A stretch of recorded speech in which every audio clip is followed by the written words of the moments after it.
세계적인 명문 대학 중에 하나인 미국의 시카고 대학이라는 곳이 있습니다. 그런데 이 대학이 지금은 명문 대학으로 우리에게 알려져 있지만 불과 몇십 년 전까지만 해도 이 대학은 2류, 3류 대학에 불과했습니다. 그런데 이 대학이 결정적인 변화를 경험하게 된 것은 1929년에 제5대 총장으로 부임하게 된 로버트 허친스라는 사람의 교육 정책 때문이었습니다. 허친스 총장이 내세운 교육 정책은 시카고 플랜이라는 교육 정책이었습니다. 이게 뭐냐면 시카고 대학에 들어오는 모든 학생들은 의무적으로 인문 고전 도서 100권을 읽도록 시키는 겁니다. 그러니까 한두 권이 아니라 100권을 읽게 시키는 거지요. 인문 고전 도서 100권을 읽는데 그냥 읽는 게 아니라 세 가지의 목적을 두고 독서를 하는 겁니다. 첫 번째는 고전을 읽으면서 내가 닮고 싶은 사람이 누구인가, 그걸 발견해라. 이게 첫 번째입니다. 두 번째는 고전을 읽으면서 내가 일평생토록 붙들 수 있는 인생의 가치를 발견해라. 이게 두 번째입니다. 그리고 세 번째는 자신이 중요하다 생각하는 가치 위에 꿈과 비전을 설계해라. 이게 세 번째였습니다. 이렇게 시작한 시카고 플랜은 대성공을 거두게 되었습니다. 이 시카고 플랜에 따라서 교육을 받은 대학생들이 하나둘씩 졸업을 하고 사회로 나가기 시작했습니다. 그리고 학생들은 자신이 배운 대로 실천하기로 하나둘씩 늘어가기 시작했죠. 실천하는 사람들이.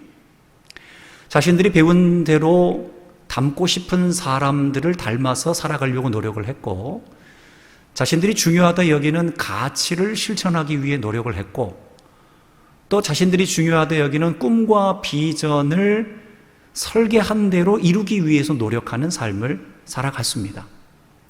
그러다 보니 어느 순간인가 시카고 대학을 졸업하는 학생들이 자신만을 위해서 살아가는 것이 아니라 세계와 인류 발전에 공헌하는 세계적인 사람들이 되기 시작했습니다. 그것을 제일 먼저 바로미터로 알 수 있는 것이 뭐냐면 세계와 인류 발전에 공헌한 사람들에게 주는 상이 있습니다. 그 상이 뭐냐면 노벨상입니다. 이 허친스 총장이 내세운 시카고 플랜의 계획에 따라 교육을 받은 학생들이 한 80년 이후에 노벨상 수상자가 몇 명이나 나오게 되었냐면 100명이나 배출이 되었습니다. 놀랍지요. 80년 만에 세계와 인류 발전에 공헌한 노벨상 수상자가 100명이나 나오게 된 겁니다. 그렇게 이 교육은 대성공으로 돌아갔습니다. 그리고 여전히 시카고 대학 안에서 이 시카고 플랜에 대한 다른 교육은 지금도 진행이 되고 있습니다. 자, 여러분, 이것을 봤을 때 한 대학의 일이지만 우리 인생도 그렇고 대학도 그렇고 인류가 되느냐 3류가 되느냐의 결정적인 차이는 무엇이냐면 내가 독서를 통해서 과연 누구를 닮아가느냐, 그리고 내가 어떠한 가치를 붙들고 살아가느냐, 그리고 내가 어떠한 꿈과 비전을 그리면서 살아가느냐 하는 것에 따라서 우리의 인생이 인류가 될 수도 있고 3류가 될 수도 있다는 겁니다. 여러분, 이것은 우리의 인생에도 그대로 적용이 될 수 있습니다. 여러분, 저와 여러분의 인생, 특별히 여러분들의 인생을 한번 보십시오. 우리 모두의 인생은 우리는 인류 인생을 살아가고 있습니다. 그러니까 여러분들과 우리 모두는 인류 인생을 살아갑니다. 왜 이렇게 우리가 자신할 수 있냐면 우리는 누군가에게 아주 소중한 사람들이기 때문에 그렇습니다. 우리는 누군가에게 아주 소중한 부모님들이고, 누군가에게 아주 소중한 자녀들이고, 누군가에게 아주 소중한 이웃들이며 하나님 앞에 소중한 성도들입니다. 그러기에 우리는 인류 인생을 살아가는 사람이 맞습니다. 누군가에게 소중한 그 자체만으로도 우리는 인류 인생을 살아간다라고 말할 수 있지요. 그런데 여러분, 문제가 되는 게 있습니다. 그건 뭐냐면 우리가 인정하든 인정하지 않든 안타깝게도 우리는 영적으로는 삼류 인생을 살아가고 있었습니다. 왜 그러냐면 아담으로 인해 시작된 죄와 허물로 인해서 우리는 죄에 지배당하는 삶을 살았습니다. 우리는 죄의 종로로 타는 인생을 살아갔습니다. 아담으로부터 시작된 죄와 허물로 인하여 죄의 종로로 타는 인생을 살아가다 보니 우리는 뜻하지 않게 누구를 닮게 되었냐면 세 가지를 또 봐야 되겠죠. 누구를 닮게 되었냐면 죄를 닮게 되었습니다. 그리고 공중 권세를 잡고 있는 어둠의 영들을 닮게 되었습니다. 여러분, 그래서 우리의 마음 가운데 죄가 가득하게 되면 우리의 표정이 굉장히 어두워집니다. 우리의 마음에 미움과 분노와 시기와 질투와 같은 죄의 감정들이 가득하게 되면 우리의 표정이 굉장히 어두워집니다. 왜 그러냐면 우리가 어둠을 닮아가는 사람들이었기 때문에 그렇습니다. 어둠을 닮아가고 죄를 닮아가는 사람들이다 보니 죄의 감정들이 우리의 마음에 도사리기 시작할 때 우리는 어둠을 닮게 되고 죄를 닮아가는 모습을 보일 수밖에 없습니다. 그러면 사람들이 그러지요. 왜 이렇게 얼굴이 어두워요? 왜 이렇게 얼굴이 오늘 별로 보기가 좋지 않아요? 우리의 모습이 그것을 닮아가기 때문에 그런 모습을 보여줄 수밖에 없는 것이죠. 그리고 두 번째, 우리의 가치는, 우리는 영적인 삼류 인생을 살아가다 보니 우리의 가치는 육체의 욕심을 따르는 것이 우리의 가치가 되었습니다. 여러분, 육체의 욕심을 따른다는 것은 내 인생의 더 큰 즐거움과 더 큰 쾌락과 더 큰 만족을 위해서 살아가게 된다는 것이죠. 그러니까 육체의 유익을 위해서, 육체의 욕심을 이루기 위한 삶을 살아가기 위해서는 죄를 짓는 것도 불사하겠다라는 겁니다. 죄를 지어도 괜찮으니 육체의 욕심을 이루는 것이 내 인생의 최고의 가치입니다 라는 우리는 삶을 살았습니다. 그리고 세 번째는, 그러다 보니 우리의 꿈과 비전은 헛된 꿈을 쫓게 되었습니다. 우리의 꿈은 행복한 인생을 살아가기 위해 혹시라도 상대방이 나의 행복의 걸림돌이 된다면 저 사람을 짓밟고 저 사람을 이기는 것만이 내가 행복한 길이다 라는 헛된 꿈을 꾸게 되었지요. 뿐만 아니라 우리는 행복하기 위해서 더 많은 것들을 소유해야 된다라는 생각을 하게 되면 수단과 방법을 가리지 않고 더 많은 것들을 소유하기 위해서 애를 쓰는 인생을 살아가는 것이 우리의 꿈과 비전이 되어버렸습니다. 뿐만 아니라 우리는 어떤 꿈과 비전을 갖게 되었냐면 일탈을 꿈꾸게 되었습니다. 하나님께서 아담 이후에 남자와 여자에게 하나님께서 마땅한 책임감과 의무를 주셨지요. 그것은 남자는 땀을 흘려 땅의 수확을 거둬들이며 가정을 지키는 의무감을 주었습니다. 그런데 우리의 아버지들이 일탈을 꿈꾸기 시작합니다. 가정을 버리고 자기 마음대로 살아가기를 원하는 일탈을 꿈꾸기 시작합니다. 어머니에게도 책임감과 의무를 주셨지요. 산고의 고통을 통하여서 자녀들을 양육하는 것이 어머니의 사명이자 책임감으로 주셨습니다. 그런데 우리가 헛된 꿈을 쫓다 보니 우리는 자녀들을 양육하는 것에 대해 피곤함을 느낍니다. 그러다 보니 자녀들을 양육하는 것에 대한 일탈을 꿈꾸게 됩니다. 자녀를 버립니다. 자녀를 유기합니다. 자녀들을 방치하게 되는 일들이 지금 일어나고 있는 것이지요. 뿐만 아니라 우리의 자녀들은 부모님에게 순종하지 못하는 일탈을 꿈꾸게 되었습니다.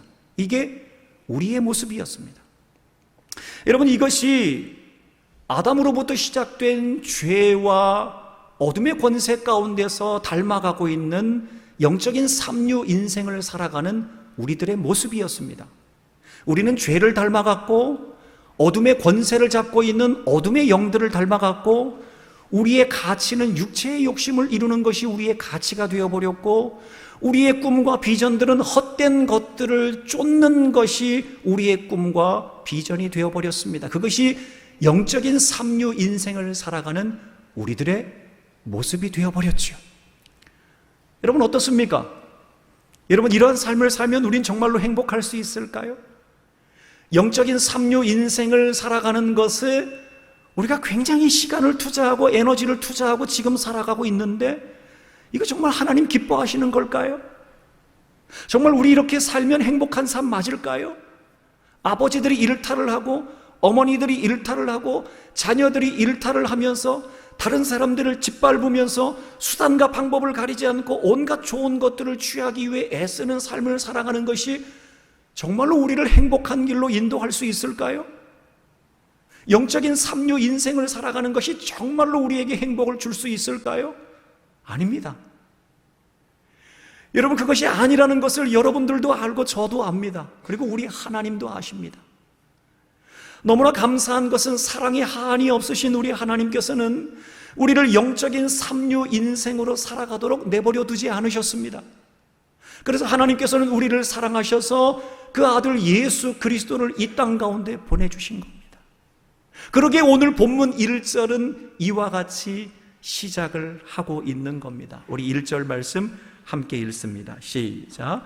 그는 허물과 죄로 죽었던 너희를 살리셨도다. 허물과 죄로 인하여서 죽을 수밖에 없는, 죄를 닮아갈 수밖에 없는, 헛된 것들을 쫓을 수밖에 없는 영적인 삼류 인생을 살아갈 수밖에 없는 우리를 하나님께서 그 아들 예수 그리스도로 인하여 우리를 살리셨다라는 겁니다. 여러분, 그래서 우리가 영적인 삼류 인생을 살아가는 것 원치 않고, 죄의 지배 아래 살아가는 것 원치 않고, 사탄의 권세 아래에서 살아가는 걸 원치 않기에 우리 하나님께서는 우리를 자유케 하시기 위해, 하나님의 자녀로 삼기 위해, 영적인 인류 인생을 살아가도록 하시기 위해 예수 그리스도를 우리를 위해 이 땅 가운데 보내신 겁니다. 여러분, 그래서 우리가 우리의 마음을 활짝 열고 예수 그리스도를 우리의 구주로 영접하기만 하면 우리는 더 이상 죄의 지배를 받지 않게 됩니다. 그런데 우리의 마음에 예수 그리스도를 구주로 영접하는 게 어렵습니다. 아침에 일어나서도 내가 주님을 마음에 품어야 되는데, 내가 일상에서도 주님을 마음에 품어야 되는데, 직장에서 일을 하면서도 주님을 마음에 품어야 되는데, 운전을 하면서도 주님을 내 마음에 품어야 되는데, 우리는 매 순간 구주 되신 주님을 내 마음에 품고 영접하는 것이 쉽지 않습니다. 그러나 예수님께서, 하나님께서 우리에게 말씀하신 대로 예수 그리스도를 구주로 영접하는 주님과 동행하는 삶만 살아가면 우리는 죄의 지배를 받지 않습니다. 사탄의 권세 아래서 지배당하고 조종당하는 삶을 살지 않습니다. 그때부터는 하나님께서 우리 가운데 아버지가 되어주시고 주님이 우리의 능력이 되어주셔서 우리에게 있는 모든 죽음과 사망의 권세에서 자유케 되는 은혜를 허락하여 주시는 겁니다. 여러분, 그러기에 사도 바울은 고린도전서 15장 55절에 뭐라 그럽니까? 사망아, 너의 승리가 어디 있느냐? 죽음아, 너의 승리가 어디 있느냐? 사탄의 권세야, 너의 승리가 어디 있느냐? 여러분, 그러기에 사도 바울은 하나님의 은혜로 예수 그리스도로 인하여 하나님의 자녀된 우리가 사망과 죽음을 이길 수 있는, 사탄의 권세 아래에 놓여 있지 않고 하나님의 은혜 아래 있게 된 것을 선포하며 사망아, 너의 승리가 어디 있느냐 라고 담대히 선포할 수 있었던 것입니다. 여러분, 그러기에 예수님을 구주로 영접한 하나님의 자녀들에게는 죽음이 우리에겐 더 이상 능력이 되지 않습니다. 그러기에 예수님을 믿는 믿음의 자녀들에게 죽음과 관련해서 두 가지의 사건이 일어납니다. 첫 번째는 믿지 않는 사람들이 말하는 이 세상에서의 삶의 끝, 죽음을 맞이하게 되어도 예수님을 믿는 믿음의 자녀들은 죽음 이후에도 생명을 얻게 되는 영원한 생명인 구원의 은혜를 누리게 됩니다. 그러기에 우리에게는 더 이상 육체적인 죽음이 우리를 가둘 수 없다라는 것이지요. 거기에 대해서 사도 요한은 요한계시록 21장 3절 4절의 말씀을 통해 우리에게 매우 명확하게 말씀하고 있습니다. 제가 개인적으로 굉장히 좋아하는 말씀입니다. 우리 이 말씀을 우리의 이야기입니다. 사도 요한이 말한 우리의 이야기, 우리 담대하게 한번 선포하며 읽어보겠습니다. 시작. 내가 들으니 보좌에서 큰 음성이 나서 이르되 보라, 하나님의 장막이 사람들과 함께 있음에 하나님이 그들과 함께 계시리니 그들은 하나님의 백성이 되고 하나님은 친히 그들과 함께 계셔서 모든 눈물을 그 눈에서 닦아주시니 다시는 사망이 없고 애통하는 것이나 곡하는 것이나 아픈 것이 다시 있지 아니하리니 처음 것들이 다 지나갔음이러라. 아멘. 여러분, 이건 우리에게 주시는 말씀입니다. 내가 들으니 보좌에서 큰 음성이 나서 이르되 보라, 하나님의 장막이 서광교회 성도들과 함께 있음에 하나님이 서광교회 성도들과 함께 계시리니 서광교회 성도들은 하나님의 백성이 되고 하나님은 친히 서광교회 성도들과 함께 계셔서 모든 눈물을 그 눈에서 닦아주시니 다시는 사망이 없고 애통하는 것이나 곡하는 것이나 아픈 것이 다시 있지 아니하리니 처음 것들이 다 지나갔음이러라. 아멘. 여러분, 그러기에 믿지 않는 사람들이 말하는 사망과 죽음은 믿는 성도들에게는 해당 사항이 없는 것입니다. 뿐만 아니라 두 번째는 이 땅 가운데 살아가면서도 이 구원의 감격을 누리게 하셨습니다. 여러분, 우리는 이 인생을 살아가면서 뜻하지 않는 죽음과 같은 절망적인 상황을 만날 때가 있습니다. 그런데 그때의 죽음과 같은 절망적인 상황을 만날 때에도 주님은 우리의 마음에 죽음을 경험하지 않도록 건져주시는 은혜를 베풀어 주시겠다라는 겁니다. 이게 그리스도인의 특권입니다. 거기에 대해서 사도 바울은 로마서 8장 35절의 말씀을 통해 아주 명쾌하게 또한 설명을 하고 있습니다. 우리 이 말씀을 또 한번 힘차게 선포해 보겠습니다. 시작. 누가 우리를 그리스도의 사랑에서 끊을 수 있겠습니까? 환난입니까? 아니면 어려움입니까? 핍박입니까? 그렇지 않으면 굶주림입니까? 헐벗음입니까? 위험입니까? 아니면 칼입니까? 그러니까 우리가 인생에 만나는 죽음과 같은 절망적인 상황을 경험한다 할지라도 우리가 죽음을 경험하지 않도록, 죽음을 경험하도록 내 안에 계신 주님께서는 결코 우리를 그냥 내버려 두지 않는다라는 겁니다. 우리 안에 계신 주님께서 우리에게 끊임없이 소망을 주시고 끊임없이 생명을 주시고 끊임없이 능력을 주셔서 절망의 죽음과 같은 상황에서 건져내어 주시는 하나님의 복된 은혜를 경험하도록 하게 하는 것이 바로 우리 그리스도인의 특권이라는 겁니다. 여러분, 이것이 바로 우리의 모습입니다. 이전에 우리는 영적인 삼류 인생을 살아갔을 때는 이 은혜와 은총을 누리지 못했습니다. 그런데 하나님의 은혜로 예수 그리스도로 통하여 우리는 영적인 인류 인생이 되면 죽음은 더 이상 우리의 것이 아닙니다. 이 땅에서 살아가는 죽음의 절망도 우리의 것이 아니고 죽음 이후에 우리에게 닥쳐오는 이 육체의 죽음도 더 이상 우리와 관계가 없는 것이 되었다라는 것입니다. 이것이 영적인 인류 인생을 살아가는 우리의 모습입니다. 자, 그러면 여러분, 이제 우리는 누구를 닮아가야 되겠습니까? 이제 우리는 죄를 닮아가면 안 됩니다. 이제 우리는 이 어둠의 권세자들인 어둠의 영을 닮아가면 안 됩니다. 우리는 누구를 닮아가야 되냐면 예수 그리스도를 닮아가야 됩니다. 여러분, 그것이 바로 오늘 본문 2절부터 5절까지의 말씀입니다. 조금 긴 말씀이지만 제가 지금까지 설교한 내용이 오늘 본문 2절부터 5절까지의 내용에 아주 잘 들어가 있습니다. 여러분, 그걸 생각하면서 우리 천천히 2절부터 5절까지 좀 긴 말씀이지만 우리 함께 읽어보도록 하겠습니다. 시작. 그때 너희는 그 가운데서 행하여 이 세상 풍조를 따르고 공중의 권세 잡은 자를 따랐으니 곧 지금 불순종의 아들들 가운데서 역사하는 영이라. 전에도 우리도 다 그 가운데서 우리 육체의 욕심을 따라 지내며 육체와 마음에 원하는 것을 하여 다른 이들과 같이 본질상 진노의 자녀이었더니, 여러분, 우리가 이게 영적인 삼류 인생을 살아갈 때 우린 예전에 이렇게 육체의 욕심을 따랐다라는 겁니다. 어둠의 권세에 잡은 자들, 어둠의 영들을 닮아갈 수밖에 없었다라는 거예요. 자, 그런데 이제 우리가 어떻게 됐습니까? 계속 읽습니다. 시작. 긍휼이 풍성하신 하나님이 우리를 사랑하신 그 큰 사랑을 인하여 허물로 죽은 우리를 그리스도와 함께 살리셨고 너희는 은혜로 구원을 받은 것이라. 아멘. 여러분, 그러기에 우리는 우리를 다시 살려주신 그리스도로 인하여 죄를 닮아가는 사람이 아니라 예수님을 닮아가는 사람이 되었습니다.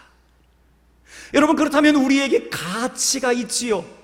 이제 우리는 영적인 삼류 인생과 같이 육체의 욕심을 이루는 것이 우리 인생의 가치가 아닙니다.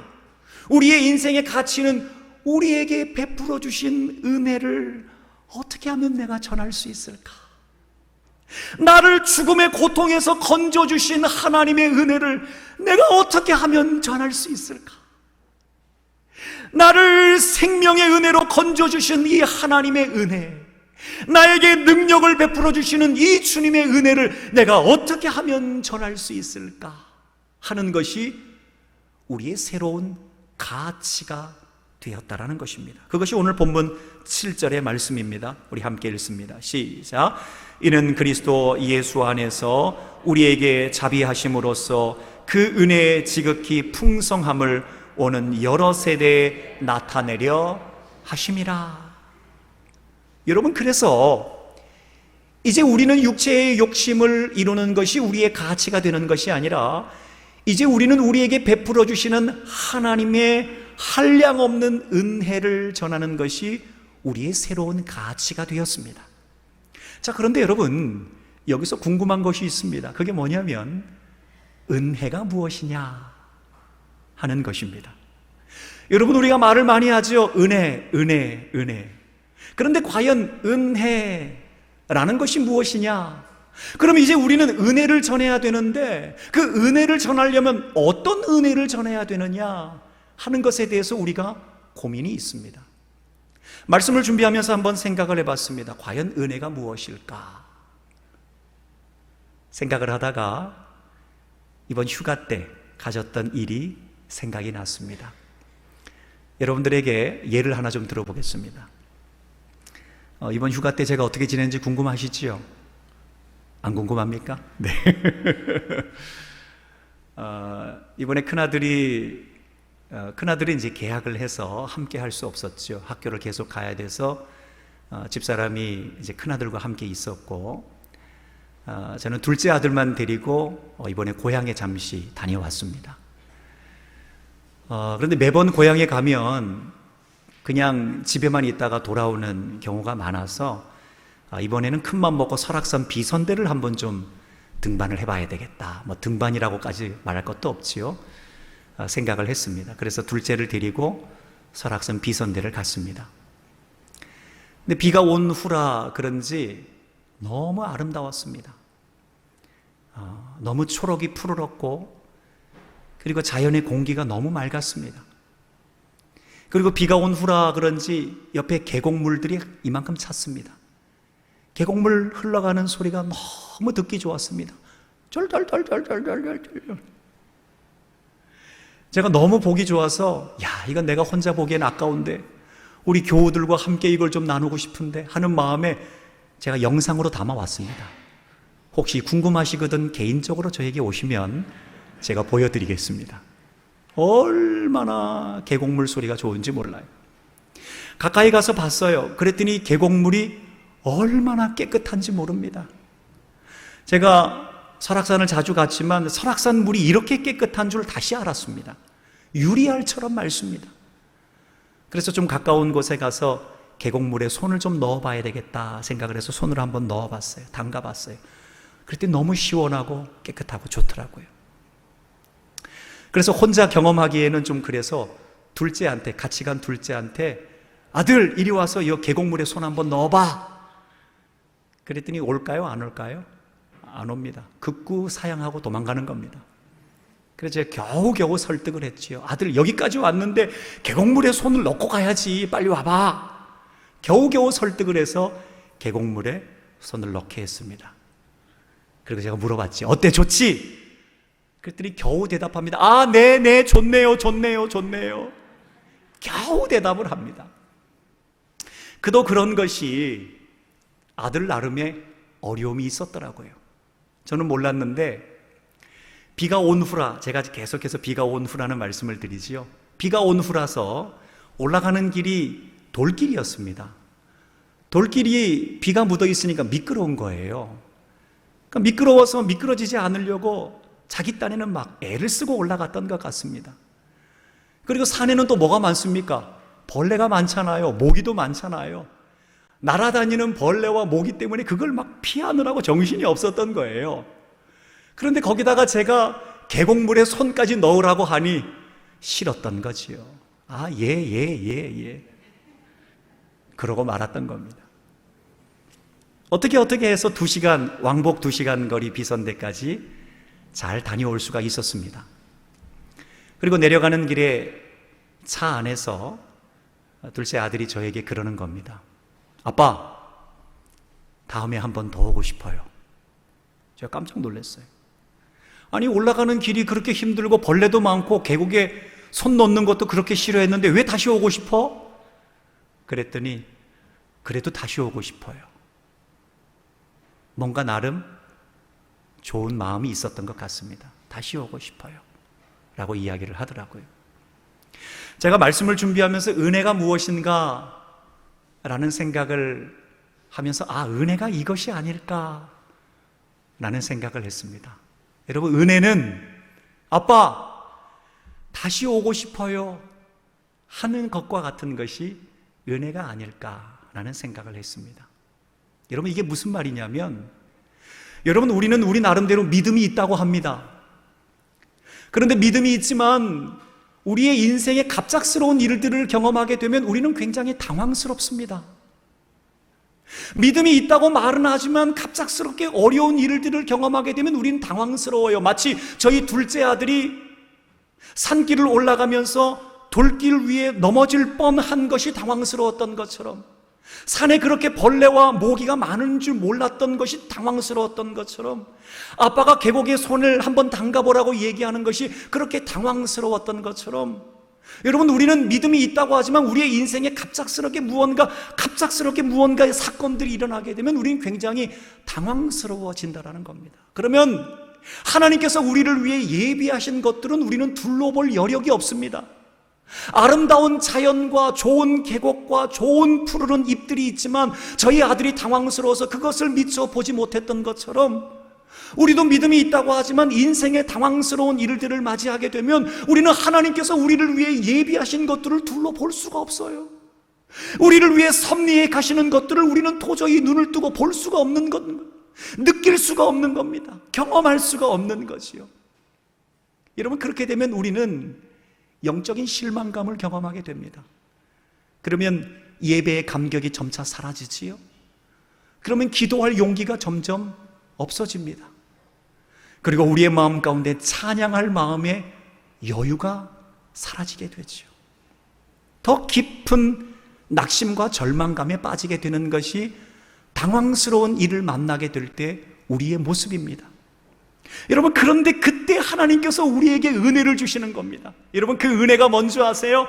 아빠, 한 번 더 오고 싶어요 라고 말하는 것처럼 하나님께서 우리의 마음에 은혜를 주실 때, 하나님, 내가 한 번 더 예배의 자리로 나아가겠습니다. 하나님, 내가 한 번 더 절망스럽지만 그래도 약속의 말씀을 믿고 기도의 자리로 나아가겠습니다. 하나님, 내가 절망스럽고 힘들고 어렵지만 그래도 다시 한번 믿음 붙들고 신앙의 길로 나아가겠습니다. 여러분, 이것이 바로 은혜라는 것입니다. 도무지 앞을 향해 나아갈 수 없는 상황에서 하나님께서 말로 다 할 수 없는 은혜를 우리에게 주시면 다시 한번 용기를 내서 한 걸음 내디딜 수 있는 용기를 주시는 것이 바로 은혜라는 것입니다.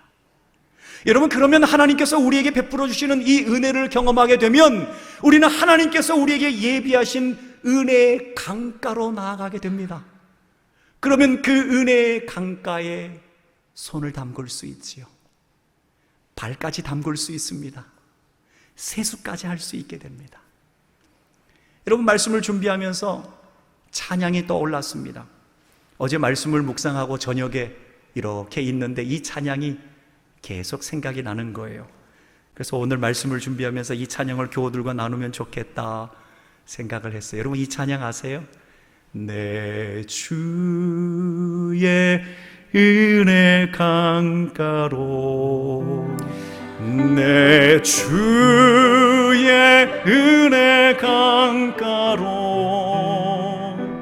저 십자가의 강가로, 내 주의 사랑 있는 곳, 내 주의 강가로. 한 번 더 할까요? 내 주의 은혜 강가로, 저 십자가의 강가로, 내 주의 사랑 있는 곳, 내 주의 강가로. 가란 나의 영혼을, 가란 나의 영혼을 생수로, 생수로 가득 채우소서. 피곤한 내 영혼 위에 내 주의 은혜 강가로, 저 십자가의 강가로, 내 주의 사랑 있는 곳, 내 주의 강가로.